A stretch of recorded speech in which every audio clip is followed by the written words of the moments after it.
versículos 35 a 40, e nós vamos ver ali Jesus nos ensinando a respeito do que alimenta o nosso coração, do que alimenta a nossa alma, do que alimenta a nossa vida. E esta palavra, irmãos, ela é importante, por quê? Porque nós precisamos alimentar o nosso coração. A palavra do Senhor diz em Provérbios, no capítulo 4, versículo 23, que acima de todas as coisas a gente tem que guardar o nosso coração, porque é do coração que procedem as saídas da vida ou as situações da vida. Então não importa muito o que acontece em volta de nós, importa é como a gente reage. E como a gente reage a essas situações externas, tem a ver em como está o nosso coração. Então o nosso coração, por definição teológica, ele é enganoso, ele é corrupto. Se a gente confiar no nosso coração para ter vitória, se a gente confiar no nosso coração para tomar uma decisão, a probabilidade de você tomar uma decisão errada é muito grande. Então nós precisamos entender como Deus quer renovar o nosso coração, para que as nossas decisões, as nossas atitudes, os nossos pensamentos sejam coerentes com os valores do reino de Deus, amém? A palavra do Senhor diz lá em João 6,35, então Jesus declarou, eu sou o que, queridos?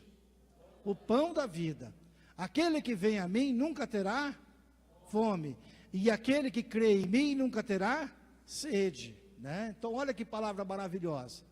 Mas como eu lhes disse, vocês me viram, mas ainda não creem. E todo aquele que o Pai me der, virá a mim. E o que vier a mim, eu jamais o rejeitarei. Olha o versículo 38. Pois desci do céu para fazer, não para fazer a minha vontade, mas para fazer a vontade daquele que me enviou, né, que é o Pai. Versículo 39, esta é a vontade daquele que me enviou, que eu não perca nenhum dos que ele me deu, mas eu o ressuscite no último dia. Porque a vontade do meu Pai é que todo aquele que olhar para o Filho e nele crer tenha vida eterna, e eu o ressuscitarei no último dia. Amém? Esse é um longo discurso que Jesus faz, que começa lá no capítulo 6, com a multiplicação dos pães, as pessoas procurando desesperadamente Jesus porque saciaram sua fome, Jesus ensinando a elas que elas não podem viver a vida delas por aquilo que perece, que elas têm que viver por aquilo que é eterno, e agora ele conclui essa sequência, mostrando a importância da alimentação espiritual para que as nossas vidas sejam coerentes com os valores do reino de Deus. Vamos orar em nome de Jesus? Pai santo e amado, nós louvamos e bendizemos o teu santo nome, Senhor. Derrama a tua graça, derrama a tua unção, o teu poder. Fala conosco nesta noite, Senhor, porque nós precisamos, Pai, ouvir a tua voz, ouvir a tua direção. Abençoa, Senhor, aqueles que não puderam estar presentes neste culto por alguma razão. Oramos por aqueles que estão enfermos nas suas casas, ó Pai, e que estarão participando talvez desta ministração através da internet. Que a tua mão poderosa chegue até eles, Pai, e eles ouçam também a tua voz, para que eles também possam experimentar o renovo, a graça, o cuidado do Senhor, e o teu nome seja engrandecido em nome de Jesus. Amém, queridos? Meus amados, nós temos um inimigo que trabalha profundamente para acabar com o nosso coração. O inimigo sabe que se nós cedermos às pressões do coração, às pressões da alma, nós vamos impedir os planos e propósitos de Deus na nossa vida. Os planos e propósitos de Deus não dependem das circunstâncias que estão externas. Os planos e propósitos do Senhor não dependem do governo, não dependem das coisas que nós olhamos ou que nós vivemos. Os planos e propósitos do Senhor dependem da nossa atitude, da nossa direção que nós damos para a nossa vida. Cada um de nós tem um centro de decisão. Quando nós damos o discipulado para os novos crentes, nós usamos uma figurinha que tem uma cadeirinha, que representa o nosso coração, e nós dizemos para as pessoas que naquela cadeirinha, que é o centro da vontade humana, quem sentar naquela cadeira vai ter a oportunidade, o privilégio de dirigir a vida daquela pessoa. E nós sabemos, irmãos, que a nossa vida pode ser dirigida pelo nosso ego, ou ela pode ser dirigida por Cristo. Se nós deixarmos que o nosso ego dirija a nossa vida, nós vamos invalidar os planos e projetos de Deus em nossa vida. Ou seja, Deus tem planos, Deus tem projetos, mas porque nós mesmos governamos a nossa vida, nós não entramos na direção que Deus tem. E por conta disso, irmãos, nós não nos apropriamos de todas as bênçãos que Deus tem para nós. E Satanás, o nosso adversário, sabe disso. Ele sabe porque ele não pode tocar em nós, ele não pode fazer alguma outra coisa contra a nossa vida. Ele pode até articular algumas questões da nossa região, na redondeza, mas ele não pode tocar em nós. Mas ele sabe que o nosso coração joga muitas vezes contra nós. Então, nesta primeira mensagem, eu quero ministrar ao seu coração a importância de você ter sempre o seu coração renovado. Ou seja, o seu coração, ele tem que estar sempre alinhado com os planos e propósitos de Deus, para que você experimente tudo aquilo que Deus tem para a sua vida, em nome de Jesus. Então, para renovar o seu coração, o que é que você precisa fazer? O que é que a gente precisa fazer para renovar o nosso coração? Como é que a gente é renovado? Nós somos renovados quando nós nos alimentamos. Ou seja, quando a gente se alimenta, a gente toma do alimento necessário para o corpo, e aquilo faz a renovação das células. Se uma pessoa deixar de se alimentar, ela vai morrer. E se ela morre, tudo aquilo que ela puder fazer não vale nada. Todos os seus pensamentos, as suas ideias não valem nada. Então, no capítulo 6, no versículo 35, Jesus mostra àquelas pessoas que se elas querem renovar o seu coração, se elas querem renovar a sua mente, a sua ideia, ou renovar aquilo que elas são, elas precisam receber o alimento das mãos de Jesus. Então você recebeu ali o seu papelzinho, você pode escrever ali a palavra alimento, onde está ali faltando a palavra, receba o alimento das mãos de Jesus. Jesus declarou o seguinte: eu sou o pão da vida. Por que Jesus está declarando o pão da vida? Porque anteriormente, no capítulo anterior, no dia anterior, Jesus fez um grande milagre, alimentou 5.000 pessoas, 5.000 homens, fora as crianças, fora as mulheres. Jesus os alimentou com 5 pães e 2 peixinhos. E essas pessoas, no dia seguinte, elas correram para a beira do mar para ver se encontravam Jesus, porque elas tinham encontrado comida. E ao chegarem na beira daquele mar, eles não encontraram os barquinhos ali. Mas de repente alguém falou assim: olha, Jesus atravessou o mar de madrugada, e ele foi para o outro lado do mar, e nós precisamos ir atrás de Jesus, porque do mesmo jeito que ele nos alimentou ontem, nós precisamos alimentar hoje também. Todos nós precisamos comer todos os dias, mesmo que a gente não queira, mesmo que a gente esteja um pouquinho gordinho, a gente tem que comer, não tem jeito, porque quando a gente começa a ficar sem comer, começa a dar uma leseira na cabeça, a cabeça deixa de pensar. Hoje de manhã eu estava já no jejum, e já fica bem lerdo da passadinha da ideia. A gente precisa comer. Uma pessoa que não come fica atrasada, uma pessoa que não se alimenta não consegue renovar a energia para poder ir para frente. Então nós precisamos comer. E as pessoas estavam desesperadas. Puxa vida, alguém proveu comida para a gente ontem, então hoje nós vamos atrás. E as pessoas estavam tão desesperadas que elas pegaram os barquinhos, entraram nos barquinhos, atravessaram o mar e foram até conversar com Jesus. Jesus, nós queremos mais hoje. E Jesus olha para aquelas pessoas e diz: olha, vocês estão buscando a coisa certa, porém com a atitude errada. Vocês precisam se alimentar, mas vocês estão fazendo muito esforço para se alimentar por coisas que perecem. E vocês precisam se alimentar de coisas que levam vocês para frente, que fazem a diferença na vida de vocês. Meu irmão, nós somos aquilo que nós comemos. Nós somos aquilo que nós ingerimos. Se no ponto de vista físico, o que a gente ingere faz a diferença no nosso corpo, no ponto de vista espiritual também. Nós somos uma antena receptora que ouve tudo quanto é tipo de ideia. Nós somos uma antena que ouve tudo quanto é tipo de ideia, de teologia, de informação. E se a gente não tiver certeza de onde a gente está captando o sinal, se a gente não tiver certeza do efeito que aquilo vai fazer em nossa vida, a gente começa a entrar em confusão. Muita gente, irmãos, está vivendo uma confusão teológica, está vivendo uma confusão mental, está vivendo uma confusão estomacal até mesmo. Por quê? Porque cada dia está se alimentando de um tipo de comida diferente. O que acontece quando você sai e passa uma semana fora comendo em restaurante? Desorganiza todo o teu estômago, Por que a comida da mãe não desorganiza o estômago? Porque a comida da mãe, por mais simples que seja, é uma comida que você come e ela está dentro do seu padrão de alimentação. Aí quando você sai, você come um monte de coisa estranha, e aí você começa a passar mal, você começa, o corpo reage de uma forma diferente. Na vida espiritual é a mesma coisa. O crente que se alimenta cada dia num lugar, ele começa a entrar em confusão espiritual. Por quê? Porque cada dia que ele come uma comida espiritual diferente, ele começa a pensar se aquela comida está certa, se aquela comida vai dar resultado. Ele começa a pensar se aquilo é a vontade de Deus, se não é a vontade de Deus. E aquilo traz um monte de problemas para a vida da pessoa. Então eu recomendo você, de vez em quando é bom comer um pudim, mas não coma o pudim inteiro. De vez em quando é bom comer uma picanha, mas leva os amigos para comer picanha com você, que é para não comer a picanha sozinho, porque senão você vai se empanturrar. Então nós precisamos, irmãos, receber o alimento vital para a nossa vida. O que Jesus está dizendo para nós? Que nós temos que pautar a nossa vida por aquilo que dá resultado eterno, não por aquilo que dá resultado passageiro. É claro que quando você vem buscar a Deus, e você está com um problema no dedão do pé, ou você está com um problema mental, ou está com um problema qualquer numa área da saúde, ou até mesmo uma questão profissional, e você busca a Deus, você recebe do Senhor a provisão para aquele problema momentâneo.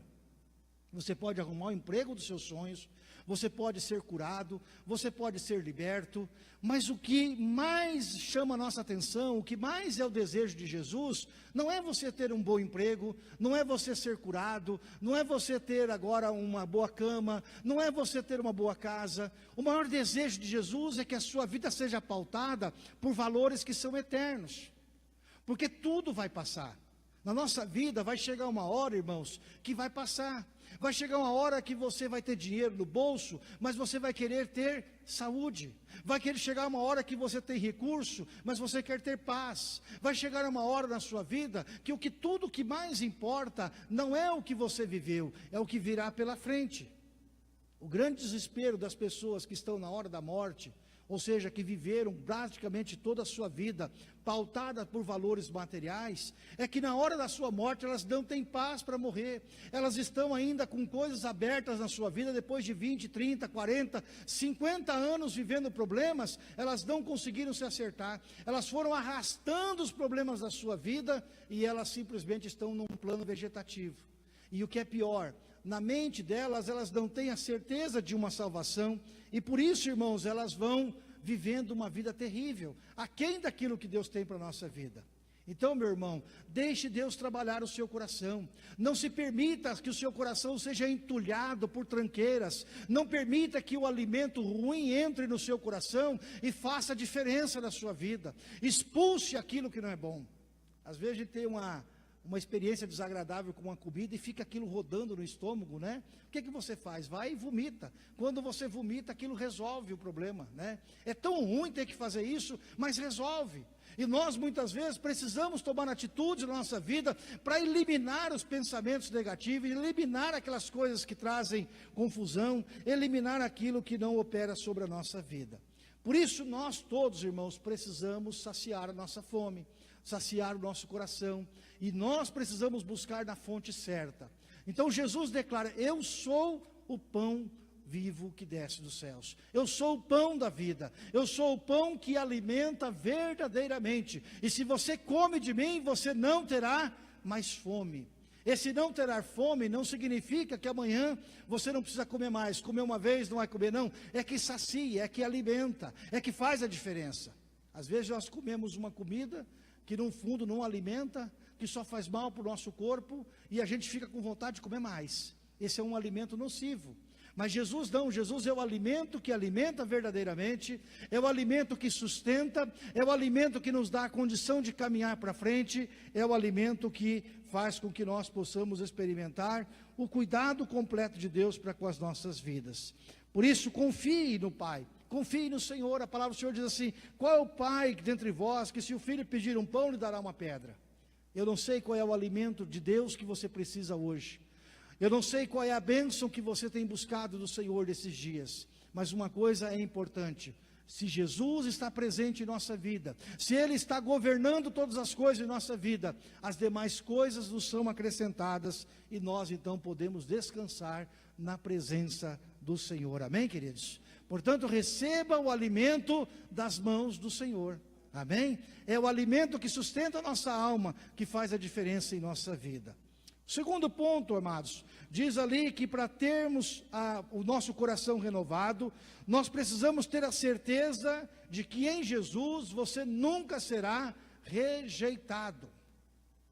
Rejeitado. Escreva a palavra rejeitado ali no item 2, no versículo 37. A palavra do Senhor diz: todo aquele que o Pai me der e vier a mim, e quem vier a mim, eu jamais o rejeitarei. Meus amados, um dos grandes problemas do ser humano é a rejeição. Nós temos uma dificuldade muito grande de lidar com a rejeição.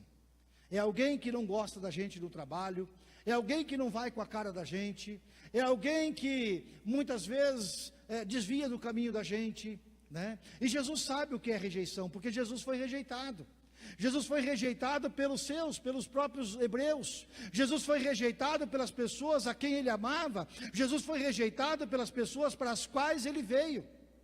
Você consegue imaginar a frustração de Jesus quando ele chega lá na cidade dele, onde ele nasceu, onde ele viveu, em Nazaré, e as pessoas dizem assim: mas não é esse Jesus aí, não é o filho da Maria, não é o filho do José, quem esse cara está pensando que é? E ali as pessoas rejeitaram Jesus a ponto de impedir que Jesus fizesse sinais e maravilhas. A palavra do Senhor diz que ele pôde fazer poucos sinais e maravilhas, não é porque ele não tinha poder para fazer, mas é porque a rejeição no coração das pessoas fez com que Deus ficasse aquém daquilo que ele podia fazer.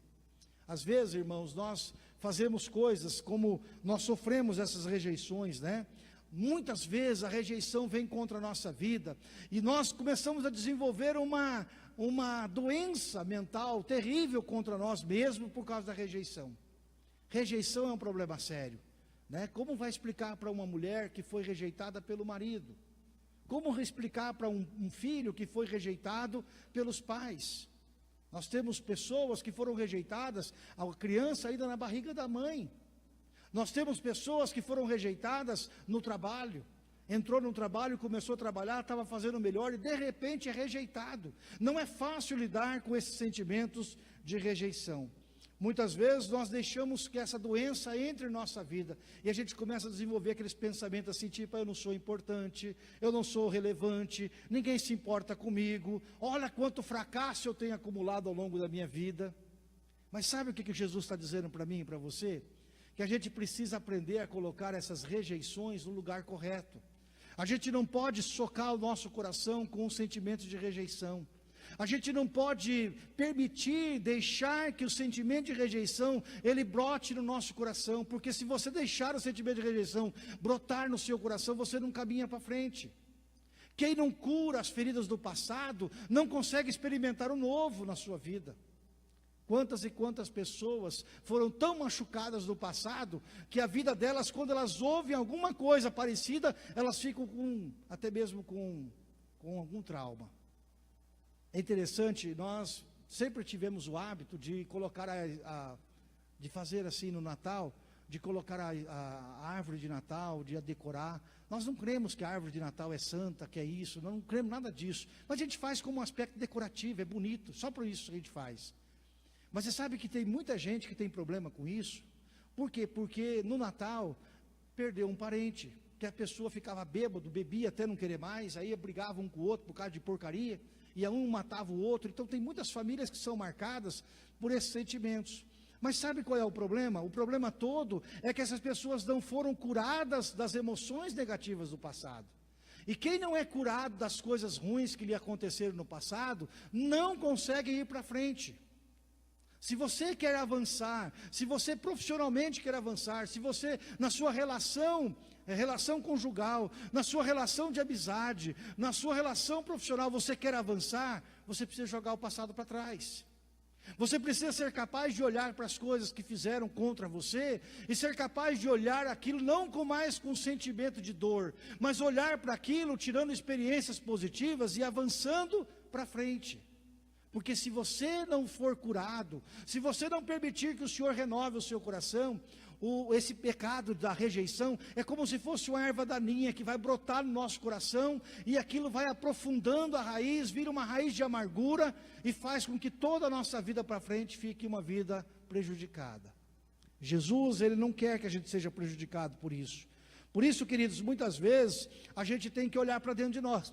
A gente começa a reagir assim: ah, ninguém me ama, ninguém me quer, ah, porque não lembraram de mim no dia do meu aniversário, ah, porque não sei o quê, e a gente começa a reclamar da vida, porque a gente está valorizando as coisas externas. Então, irmãos, nós precisamos aprender a colocar a rejeição no lugar certo. Jesus disse que Ele não nos rejeita, em nome dEle nós podemos descansar e experimentar a bênção, amém, queridos? Se Jesus não nos rejeita, por que nós vamos nos rejeitar? Né? E sabe, irmãos, a dor da rejeição é igual a dor de física, dor de joelho, né? Joelho, quando dá para doer, dói para caramba. Dor de costa, então, quando dói, as costas dói bastante, não dói? A rejeição é uma dor, e ela muitas vezes vai se manifestar como dor mesmo em nossa vida. A pessoa está com dor no corpo e não sabe por quê, é problema emocional, é rejeição. Então, toda vez que você se pegar com esses sentimentos de rejeição, com esses sentimentos de achar que ninguém valoriza, que ninguém te vê, que ninguém vê aquilo que você está fazendo, comece a colocar diante do Senhor, porque o Senhor, seu Deus, através de Jesus, Ele não nos rejeita. Antes, Ele quer o conserto em nossa vida, Ele quer a solução para que a gente experimente a bênção por completa em nome de Jesus. Amém, queridos?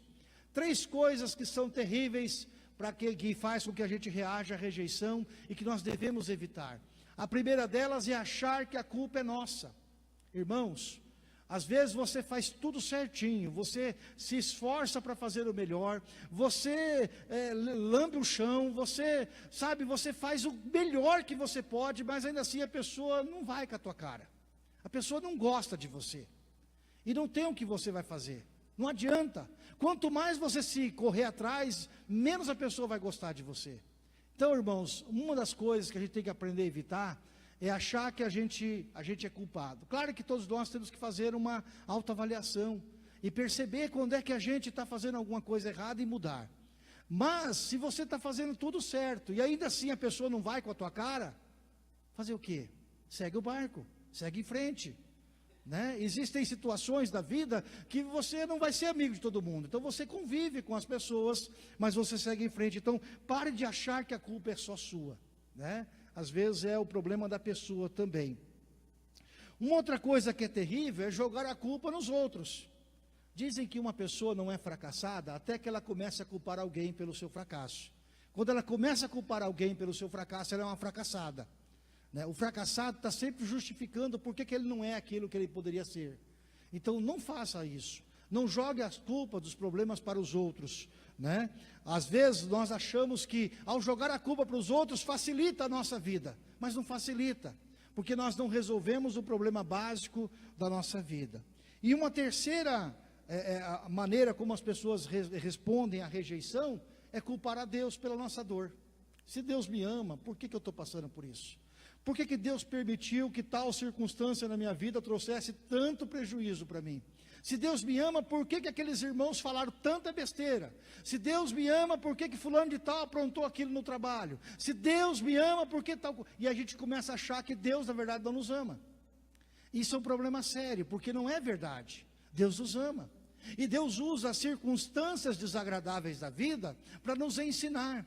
Lembre-se que por trás de todo o problema que você passou na sua vida, Deus tem poder de transformar o amargo em doce. Deus tem o poder de transformar a desesperança em esperança. Deus tem o poder de transformar o insucesso em sucesso. Agora, o que a gente precisa aprender a fazer? É parar de ficar se culpando, parar de ficar culpando os outros, parar de culpar a Deus. E entender, irmãos, que Deus é nosso parceiro nesse processo. Porque Ele diz assim na sua palavra: eu estou perto dos que sofrem e eu salvo os de espírito quebrantado. Então qual é o segredo? O segredo é ir para o Senhor, é correr para o Senhor. É colocar diante dEle aquilo que está causando uma dor no nosso coração. É aquilo que está trazendo um desconforto para a nossa alma. E deixar Deus trabalhar. Quando a gente deixa Deus trabalhar, o que Deus faz? Deus muda o outro, Deus muda a gente, Deus muda a circunstância. Deus está sempre trabalhando na nossa vida para, através das circunstâncias e dificuldades, fazer algo por nós. Então a gente só sai do problema quando a gente conta com Deus em nossa vida, amém, queridos? É contar com Deus.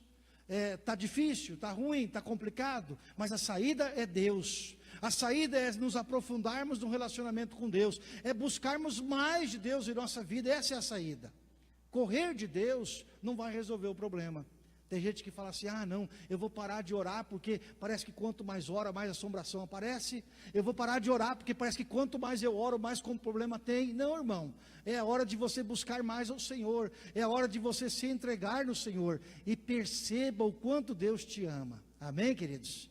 Nós precisamos olhar e perceber o quanto Deus nos ama.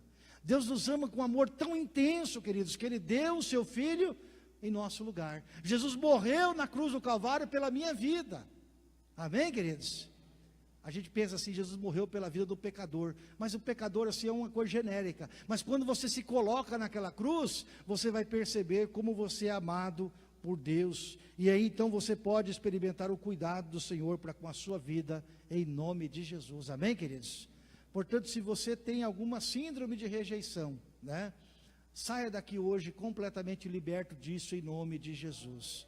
Não importa o que as pessoas fizeram, não importa se você errou para que as pessoas pensassem o que pensaram, não importa se de alguma forma Deus permitiu que isso acontecesse, repagina a sua vida, aperta o F5 no seu computador mental aí, né? Repagina a sua página e segue em frente, porque Deus tem o melhor para a sua vida, em nome de Jesus. Amém, queridos?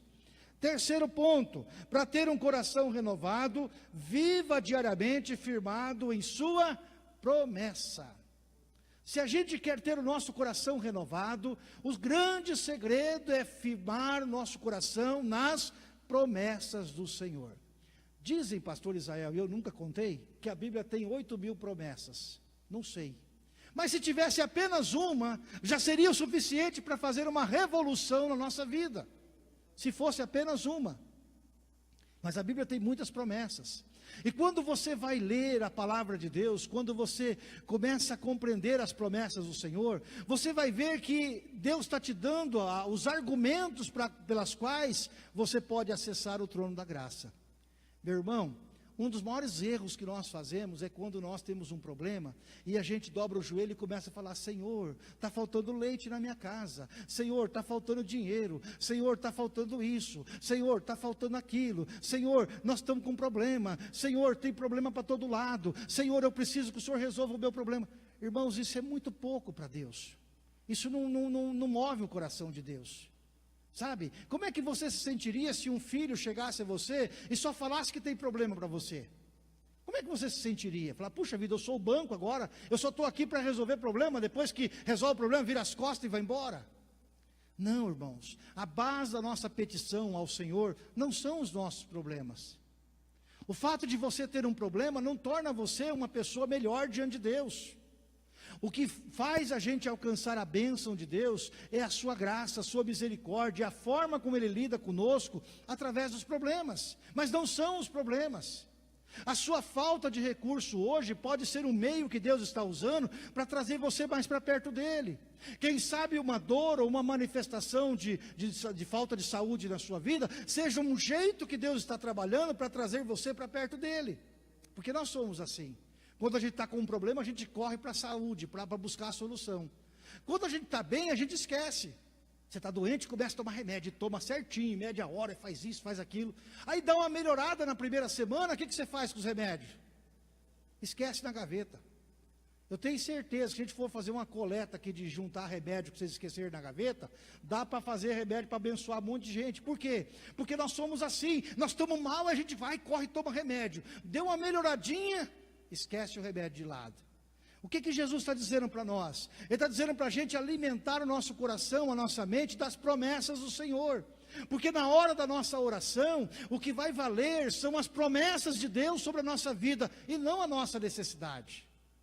Por isso que Mateus 6,33 diz que nós devemos buscar em primeiro lugar o reino dos céus, a sua justiça, porque as demais coisas nos serão acrescentadas. Deus sabe que nós precisamos delas. Então você não precisa ficar meia hora orando ao Senhor, falando dos seus problemas. A sua oração tem que ser: Senhor, como é que o Senhor quer me usar para manifestar a tua glória e o teu poder a este mundo? Senhor, como eu posso, através da circunstância que eu estou vivendo, do problema que eu estou passando, como é que eu posso glorificar o seu nome, Senhor? Senhor, como é que eu vou poder testemunhar o nome do Senhor lá na frente, por ter vencido esse problema na minha vida? Quando você coloca a oração nesses termos, você está colocando Deus na jogada. Você está colocando o valor, em primeiro lugar, o reino dos céus. Você está dizendo para Deus que você quer glorificar o nome dEle. E aí você baseia a sua oração nas suas promessas. O Deus que prometeu é fiel para cumprir, amém, amados? Porque a palavra do Senhor diz que Ele não é o homem que mente, e nem o filho do homem que se arrepende. Se porventura Ele disse, Ele fará. Então, se Deus falou que vai fazer, eu apenas tenho que descansar nele. Eu lembro as promessas do Senhor, porque as promessas alimentam o meu coração. As promessas do Senhor são aquilo que fazem com que eu possa ter confiança, ter certeza de que Deus irá fazer. Eu não posso, eu sou limitado, mas o meu Deus não é limitado. O meu Deus não é o Deus que faz de um jeito hoje e amanhã Ele volta atrás. Não, o meu Deus é firme. E as promessas do Senhor, elas fazem com que nós possamos experimentar a bênção do Senhor de forma completa. Em 2 Coríntios, no capítulo 4, versículos 16 a 18, Paulo diz assim: por isso não desanimamos, embora exteriormente estejamos a desgastar-nos, interiormente estamos sendo renovados dia após dia. Irmão, o crente fica velho só por fora, por dentro ele continua um meninão, né? O nosso corpo físico ele vai se deteriorando, mas a nossa mente vai sendo renovada. A nossa mente começa a ser a mente de um menino. É como se a mente andasse para, né, o corpo físico anda para frente e a mente nossa voltasse lá para trás. Já pensou você, aos 40, aos 50 anos, né? Você conhecendo tudo aquilo que Deus tem para a sua vida, se você pudesse voltar 20 anos na sua vida, conhecendo esse Deus maravilhoso que você conhece hoje, quantas coisas diferentes você faria na sua vida? Se você tivesse a experiência que você tem com Deus hoje, você tivesse 20 anos atrás, não seria uma bênção na sua vida? E é isso que Paulo está dizendo, ó. Interiormente estamos sendo renovados dia após dia, pois os nossos sofrimentos leves e momentâneos estão produzindo para nós uma glória eterna que pesa mais do que todos eles. O que Paulo está dizendo, irmãos? Paulo está dizendo que nós temos luta sim. Paulo está dizendo que a gente tem que enfrentar os nossos problemas sim. Mas ele está dizendo que a experiência que o Senhor nos dá, ele está dizendo que aquilo que o Senhor faz em nossa vida é muito maior do que a luta ou o sofrimento que a gente vem a passar.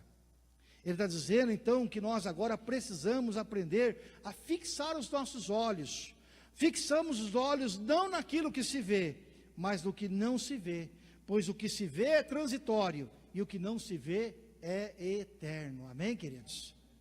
Você pode olhar para um problema e ver o problema. As pessoas olham para a dificuldade e veem o copo com metade de água, dizem, está faltando água no copo. O outro vai olhar e vai dizer, puxa vida, já tem metade do copo com água, agora eu só preciso da outra metade. Faz uma diferença muito grande em nossa vida. Então pare de ser um pessimista. Se o seu Deus é um Deus especialista em fazer milagres, sinais e maravilhas, se Deus não perde uma parada, se Deus é o Deus que compra a briga e Ele vai para o campo de batalha, e Deus entra no campo de batalha da nossa vida, por que é que a gente vai desistir? Eu acho interessante quando Deus manda Jeremias comprar um terreno, né? A cidade de Jerusalém está sitiada, o exército inimigo está às portas, ele já profetizou, Deus usou a boca do profeta Jeremias para dizer para ele, ó Jeremias, vai passar aqui o exército inimigo, vai acabar com tudo, esse povo vai ficar 70 anos no cativeiro, mas aí Deus fala assim, Jeremias, vai lá e compra a propriedade do teu parente, compra a herança do teu parente. Jeremias pensa, mas Senhor, se vai acabar com tudo, para que eu vou comprar, Senhor? Como é que vai ser isso? Como é que vai ser esse renovo? Como é que o Senhor vai trazer o povo de volta? Aí Deus dá uma pegada em Jeremias, diz, Jeremias, por acaso está pensando que tem alguma coisa difícil para mim? Sabe, irmãos, a gente fica assim, puxa vida, como é que Deus vai me abençoar? E a gente começa a ficar preocupado, será que vai ser assim? Será que vai ser desse jeito? Como é que será que Deus vai fazer? Vai aparecer um anjo? Não vai aparecer um anjo? Irmão, como Deus vai te abençoar é problema de Deus. O importante é que você é filho, o importante é que você desfrute da comunhão com o Senhor, o importante é que você viva o que Deus tem para a sua vida, em nome de Jesus, amém, amados? Tem gente que entra numa neura, fica preocupado, mas se Deus não fizer assim, se Deus não fizer, irmão, como Deus vai fazer não importa, Como Deus irá fazer não importa, importa que Ele faz, e por isso nós precisamos olhar para o Senhor em nome de Jesus, amém, queridos? E o quarto e último ponto, para renovar o seu coração, nunca perca a esperança da fé. Nunca perca a esperança da fé. E ele diz ali no versículo 40, e eu o ressuscitarei no último dia. Ou seja, no final de tudo, ainda tem uma bênção para cada um de nós. Durante muitos anos eu fui comunista e ateu, né? E a gente pregava que o ser humano era apenas um ser vivo, que era destinado a virar um estercozinho. Depois que morria, aquela cinza, aqueles negócios, virava um esterco. E a gente acreditava nisso e pregava isso. Mas o ser humano não é apenas isso, irmãos. Isso é uma parte física do corpo. Mas nós somos muito mais do que um amontoado de pele e osso. E alguns um pouquinho de gordura, né? Como eu. Nós somos muito mais do que isso. Sabe, Deus colocou dentro de nós um espírito. E não é um espírito qualquer, não é um espírito reaproveitado. Não é um espírito de porco, é um espírito santo, amém, amados? É um espírito preparado por Deus, criado em Deus, criado na glória, que sente a saudade do Pai, que vive na dispensação e no projeto da eternidade. Sabe por que você está aqui? Porque de alguma forma, esse Espírito que está dentro de você, ele foi buscar a água da vida, ele foi buscar o pão da vida, ele sabia onde estava o alimento. Um animal, você não precisa dar aula para o animal, de saber como é que você faz para chegar no coxo, como é que você faz para chegar lá. O animal não precisa de aula, ele simplesmente vai sentir o cheiro da comida, e aonde ele vai sentir o cheiro da comida, ele vai andando, ele vai passando pelo mato, ele vai passando pelos vales, ele sobe no penhasco, mas a hora que ele acha a comida, ele achou tudo que ele precisava. E você está aqui porque você foi alimentado pelo Senhor, você continua sendo alimentado pelo Senhor, e até o último dia da sua vida, há provisão para você na sua vida. E quando o nosso tempo terminar, irmão, quando o nosso tempo acabar aqui na terra, ele estará começando um novo tempo nos céus. O nosso espírito estará pronto, preparado para desfrutar da eternidade com Cristo. Que miserável que é uma pessoa cuja única expectativa de vida é viver, comprar coisas, acumular coisas e simplesmente morrer. Uma pessoa que vive nessa dispensação é uma pessoa miserável, porque a sua vida só consiste nisso.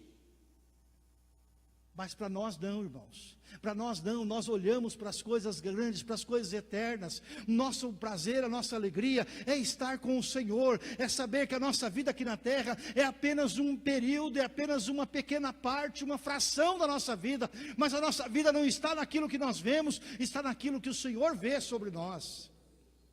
Deus preparou para mim e para você a eternidade, queridos. Deus preparou para mim e para você desfrutarmos a eternidade com o Senhor. Por isso nós não podemos perder a esperança. E o que é esperança? Esperança não é a coisa incerta, esperança é coisa certa. Jesus nos dá a certeza de que somos seres eternos, e por isso ele diz aos seus discípulos: olhem, trabalhem pela comida que não perece. Trabalhem pela comida que dá a vida eterna. Trabalhem pelo caminho que abre as portas dos céus a vocês. Em João, no capítulo 14, versículos 1 e 2, quando Jesus está indo embora, ele diz aos seus discípulos assim: não perturbe o coração de vocês, creiam em Deus, creiam também em mim. Na casa de meu pai há muitos morados ou aposentos, e se não fosse assim, eu vou lhes teria dito, eu vou lhes preparar lugar. Agora tem uma coisa, irmãos, esperança é atitude. Esperança não é esperar sentado, esperança é esperar trabalhando. Esperança é esperar crendo que Deus é suficiente, é capaz e é fiel para resolver tudo isso em nossa vida. Ter esperança é experimentar a paz de Deus que excede o entendimento. Quem não tem esperança não consegue experimentar a paz de Deus. Vou dar uma dica para você. Às vezes nós tomamos decisões e nós não ficamos em paz. E se você toma uma decisão e você não fica em paz, significa que Deus está sinalizando alguma coisa para você. Então você precisa parar, voltar atrás e buscar ao Senhor, e você experimentar a paz de Deus que excede todo entendimento. Quando você toma uma decisão na direção de Deus, o seu coração, o primeiro resultado dele é ficar em paz. Pode ser uma decisão que te custa alguma coisa, pode ser uma decisão que faz você ter que fazer um certo sacrifício. mas o seu coração fica em paz. Por quê? Porque ele está alinhado com a vontade de Deus. Você sabe que ainda que momentaneamente você esteja passando por uma circunstância difícil, mas no final Deus está trabalhando e você encontrará o melhor de Deus sobre a sua vida. Essa é a grande bênção que Deus tem para nós, irmãos. Portanto, ter esperança é saber em quem nós temos crido. Ter esperança é estar certo que Deus é poderoso para fazer sobre nós aquilo que Ele tem de melhor. Amém? Na frente do seu banco aí tem alguns hinários, né? E lá tem um hino, o hino 377, que diz assim, ó: não sei por que o amor de Deus a mim se revelou. Por que razão o Salvador da cruz me resgatou? Mas eu sei em quem tenho crido, e estou bem certo de que é poderoso para guardar o meu tesouro até o dia final. Olha que palavra maravilhosa, irmãos. Não sei por que Deus me amou. Por que Deus me amou? Por que os meus colegas, alguns morreram sem conhecer Deus? Não sei, não posso explicar. Mas também não vou entrar em crise por causa disso. Eu vou desfrutar do amor de Deus, amém, amados? Vou desfrutar do amor de Deus. Eu não sei como, eu não sei de que jeito, mas Ele me salvou. Eu não sei qual razão que Ele tinha para isso, mas Ele me salvou. Num dia 25 de dezembro, quando alguém me jurou de morte, Ele disse: Eldo, eu estou de braços abertos para receber a sua vida. Qual é o caminho que você escolhe? Embora 20 anos afastado dos caminhos do Senhor, as portas sempre estiveram abertas. E a minha resposta precisa ser uma resposta a este amor de Deus. Eu jamais vou entender o preço que foi pago na cruz. Eu jamais vou conseguir dimensionar o quanto custou a minha salvação. Mas uma coisa que eu posso fazer é glorificar o nome do Senhor todos os dias, é viver dignamente como um servo de Deus, é olhar para os problemas, olhar para as circunstâncias difíceis, mas reconhecer que eu tenho um Deus grande, um Deus maravilhoso, um Deus que me ama, um Deus que cuida das minhas emoções, um Deus que cuida dos meus sentimentos, um Deus que tem o melhor para a minha vida, amém, amados? E um Deus que está preparando a minha vida para a eternidade com Ele na glória. É isso que renova o meu coração. É isso que faz com que eu possa olhar para frente, olhar para as adversidades e compreender que apesar de tudo aquilo que a gente vive, Deus está ensinando coisas novas ao nosso coração. Deus está nos ensinando a não depender de pessoas. Deus está nos ensinando a não depender de circunstâncias. Deus está nos ensinando a depender somente dEle, para a honra e glória do nome dEle, em nome de Jesus. Amém? Quantos dessa noite querem ter o seu coração renovado? O problema não é o problema que você vive, a circunstância que você tem que enfrentar, ou quem sabe a rejeição que você passou. O problema sempre é o que nós desfrutamos do Senhor. Deixe o Senhor renovar o seu coração nesta noite. Deixe o Senhor tocar na sua vida nesta noite, em nome de Jesus. E você experimentará a glória, o poder, a graça do Senhor sobre a sua vida, em nome de Jesus, amém, queridos? Depois você pode cantar o hino na tua casa. Não sei porque o amor de Deus a mim se revelou. Nós vamos cantar agora, renova-me. Eu preciso ser renovado. Eu preciso experimentar algo novo de Deus na minha vida. E nesses 40 dias eu quero algo novo de Deus para mim. Mas não adianta Deus me dar algo novo se o meu coração não estiver renovado. Deus não põe vinho novo em odre velho. Ele só põe vinho novo em odre novo. Quem sabe nesta noite você precisa abrir mão de algum pensamento limitante. Quem sabe nesta noite você precisa abrir mão de alguma coisa que te feriu no passado. Quem sabe você precisa abrir mão de um pensamento que sempre joga você para baixo. Deus quer renovar o seu coração. Deus quer renovar a minha alma, o meu entendimento, para que a gente não ande para frente olhando para trás, mas a gente ande para frente olhando para o autor e consumador da nossa fé. O que eu estou bem certo, que Ele é poderoso para guardar o meu tesouro até o dia final. Amém, queridos? Vamos colocar em pé em nome de Jesus. Senhor Deus, em nome de Jesus, oramos nesta noite, Pai, clamando o Teu renovo sobre esta comunidade de fé. Pedimos a Deus a manifestação do Teu poder e do Teu Santo Espírito. Obrigado, Senhor, porque o Senhor olha para frente, O Senhor olha para aquilo que vem pela frente em nossa vida, Pai. Pelo que nós declaramos em nome de Jesus, sepultado todo o passado. Nós declaramos em nome de Jesus que o passado não interfere nas nossas vidas. Nós declaramos em nome de Jesus que o Senhor é o Deus que faz coisas novas. Nós declaramos em nome de Jesus que para o Senhor não há impedimentos. Nós declaramos em nome de Jesus que o Senhor é o Deus de coisas novas, Pai. Por isso, Pai, em nome de Jesus, vai renovando a mente, vai renovando a alma, vai renovando o coração do teu povo neste lugar. Meu Deus, solidifica, Pai, nesta casa, aqueles a quem o Senhor tem planos e propósito, Pai. Meu Deus, eu clamo ao Senhor. Meu Deus, traz gente nova, traz pessoas ainda mais para acrescentar neste lugar a tua presença. Renova o coração daqueles, Pai, que tempo após tempo tem estado neste lugar. E esta igreja entre em nova dispensação do teu Santo Espírito sobre as nossas vidas, Pai. Aviva, Senhor, esta obra. Batiza vidas do teu Santo Espírito neste lugar. Derrama da tua unção, derrama do teu poder sobre nós, Pai. Enche este lugar com a tua presença. Espírito Santo de Deus, nós declaramos que tu és bem-vindo neste lugar. A tua presença é doce, a tua presença é santa. Louva e glorifica o teu santo nome. Aviva a tua obra, renova os nossos corações, renova, Senhor, e esta igreja entre em novo tempo, no tempo da tua bênção, no tempo da manifestação da fé, do poder do teu Santo Espírito, e o nome do Senhor seja engrandecido, em nome de Jesus. Louvado e santo é o teu nome, Senhor. Nós te adoramos, Jesus. Aleluia. Oh, glória a Deus. Aleluia.